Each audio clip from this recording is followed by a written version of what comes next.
I want to tell you a story about an amphibian I know. Not right away, though.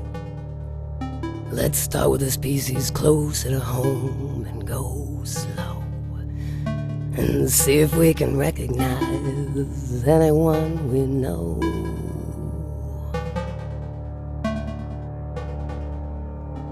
We never crawled out of the cave. It's not in our nature to crave too much sunshine. We never even grew eyes, but blindness has always worked fine for us. We have lungs, we have limbs, we have places to swim. We have all the fresh shrimp we can eat.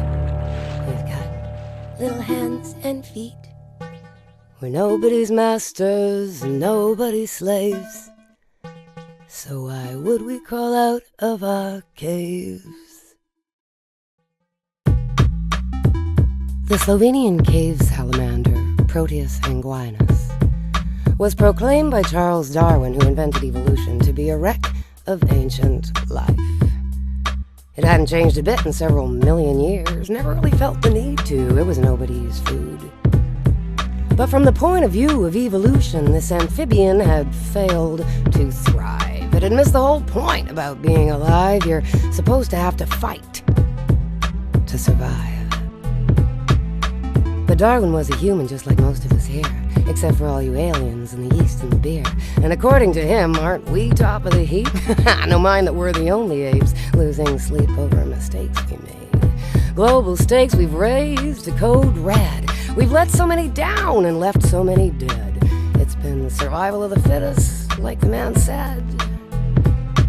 And speaking of ingenuity and longevity, we succeed in making the human species the public enemy of practically everybody.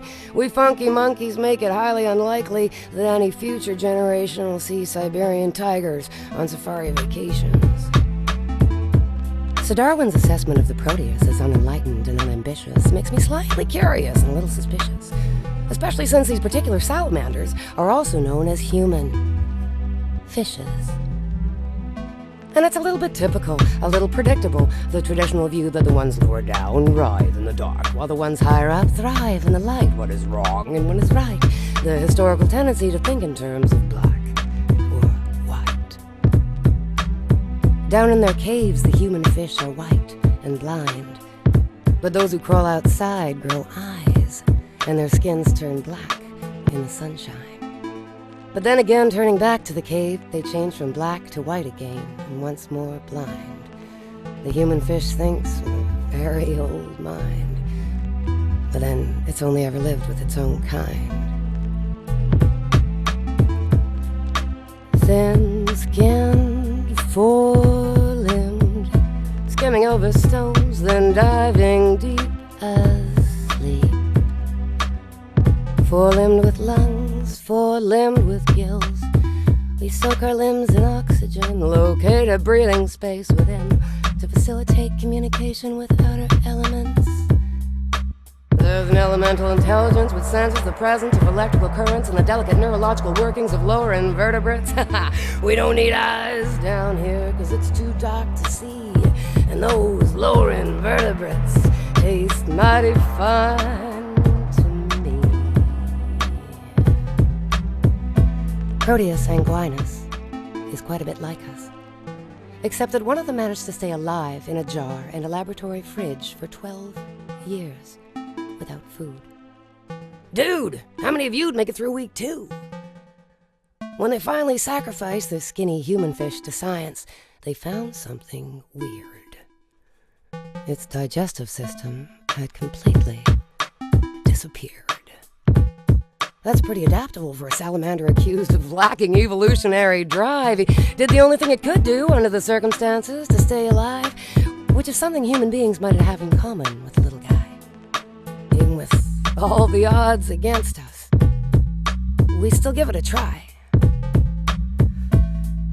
Thin-skinned and living in a cave, thin-skinned without any eyes. Didn't I used to be one of those guys, swimming blind with nothing ahead and nothing behind? But somehow at the time, I didn't mind. A long time ago, Plato thought that life on Earth was akin to being chained up in a cave, with the body as a prison and the soul as its slave. Only one knowing the light beyond could be the savior of our hopeless behavior and save our sorry souls from chains of ignorance. But this imprisonment seems a little bit silly when so many stay there willingly, watching movies in shadows on the wall. This is your life, your entertainment tonight. Well, the reality show blows up outside. It's no wonder if a body wants to hide. But no sooner had we made it out of Plato's cave, we started steering the whole planet to an early grave. And just because we can, doesn't mean we should. We got a groovy movie, we could try to make the ending good. So let's brainstorm here. Tell me what you envision. A nuclear family or nuclear fission? Should we slowly fade to black or go to blinding whiteout? Should the final track blow us right out of the ballpark and off of the charts? The sky's the limit. We could even shoot the sequel on Mars. Who needs Earth when we could all be stars? Silly monkey. Those aren't stars, they're headlights, and they're heading right for you.